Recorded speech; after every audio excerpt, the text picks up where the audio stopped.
नमस्कार दोस्तों। आज हम बात करेंगे आपका एक बहुत ही कॉमन क्वेश्चन कि बच्चा सेल्फ टॉक करने लगा है या बहुत ज़्यादा हंसने लगा है।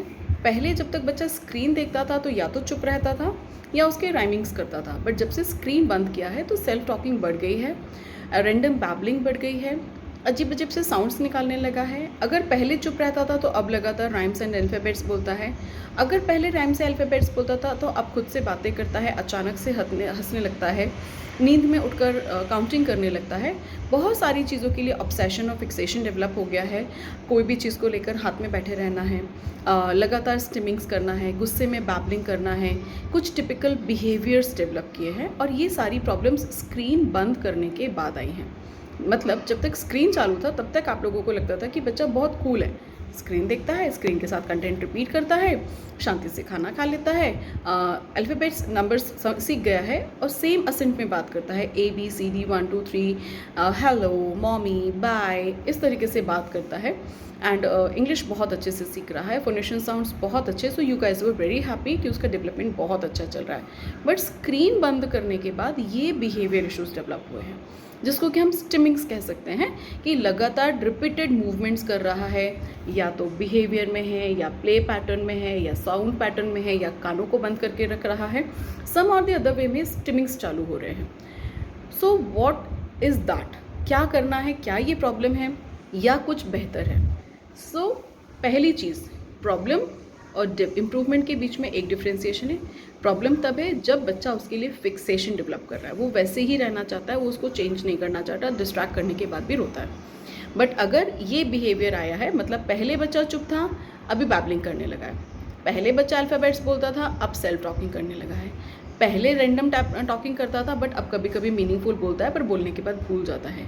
सो अगर ये चेंज हो रहा है, नो टॉकिंग से बैबलिंग, बैबलिंग से राइमिंग, राइमिंग से सेल्फ टॉकिंग से नीड बेस्ड वन, बट भूल जाता है, अगर ये ट्रांजिशन फेज है within a course of 1 week to 2 weeks, then it is a good sign. That means आपका बच्चा ऑब्जर्व कर रहा है, लैंग्वेज डेवलप कर रहा है एंड अपनी ज़रूरतों को बोलने के लिए अपनी ओरल कैविटी को तैयार कर रहा है। बैबलिंग साउंड निकालेगा, रिपीटेड साउंड्स निकालेगा, फन साउंड्स निकालेगा, जो आवाज़ सुनेगा उसको कॉपी करेगा और फिर आपके हेल्प से वो स्पीच थेरेपी पर आ जाएगा एंड लैंग्वेज डेवलप करेगा। बट अगर बच्चा इस चीज़ के लिए फिक्स्ड है, मतलब वो सिर्फ राइमिंग ही कर रहा है, अल्फ़ाबेट नंबर बोल रहा है, रैंडम बैबलिंग कर रहा है, आप उसको डिस्ट्रैक्ट करने की कोशिश करते हो, वो तभी भी नहीं होता है, और ये जो पैटर्न डेवलप हुआ है ये 3 वीक्स से ज़्यादा हो, आई रिपीट 3 वीक्स से ज़्यादा हो, then that is a problem and you have to fix it. ठीक है। सो अगर बच्चा अचानक से स्क्रीन बंद होने के बाद कोई भी बिहेवियर शो करता है जो कि 3 वीक्स से ज़्यादा लगातार चल रही है and it is creating a problem, it is looking like something abnormal या आउट ऑफ द बॉक्स है, इस एज के हिसाब से ये एक्सेप्टेबल नहीं है, then you have to get concern and let him assist about. देखो प्रॉब्लम कहाँ है, कहाँ आप लोगों के प्लान्स में, होम इंटरवेंशंस में, थेरेपिस्ट के साथ प्रॉब्लम आ रहा है कि बच्चा इस बिहेवियर से बाहर नहीं आ पा रहा। ठीक है। सो किसी भी तरह का स्टिमिंग बिहेवियर अगर आपका बच्चा डेवलप कर रहा है, सो मेक श्योर 3 वीक्स में वो चीज़ सॉल्व हो जानी चाहिए खुद से। डेवलपमेंट प्रोसेस के दौरान मैक्सिमम 3 वीक्स, मिनिमम 3 डेज, 3 से 4 दिन में, बल्कि 24 घंटे या 48 घंटे में ये बिहेवियर्स आते हैं, चले जाते हैं। बट अगर 3 वीक से ज़्यादा लगातार बना रहे तो प्लीज़ उसका असेसमेंट करवाकर उसके लिए प्लान लीजिए। थेरेपिस्ट को बताइए कि आपके बच्चे के साथ ये नया बिहेवियर आया और लगातार चल रहा है, डिस्ट्रैक्ट करने पे भी ठीक नहीं हो रहा है, तो आपको उसके लिए ट्रीटमेंट लेना पड़ेगा। ठीक है।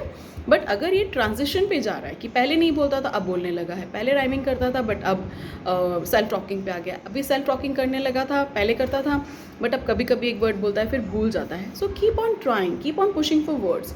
आप जब भी बच्चा इस तरह से बात कर रहा है, कोई भी कन्वर्सेशन कर रहा है, आप उसके साथ इंटरेक्ट कीजिए, उसके कन्वर्सेशन में जाइए और फिर उसको अपने साथ लेकर आइए। फॉर एग्जाम्पल, अगर बच्चा जॉनी जॉनी यस पापा गा रहा है बैठे बैठे, आप भी जाइए उसके साथ गाइए, yes papa eating sugar, no पापा।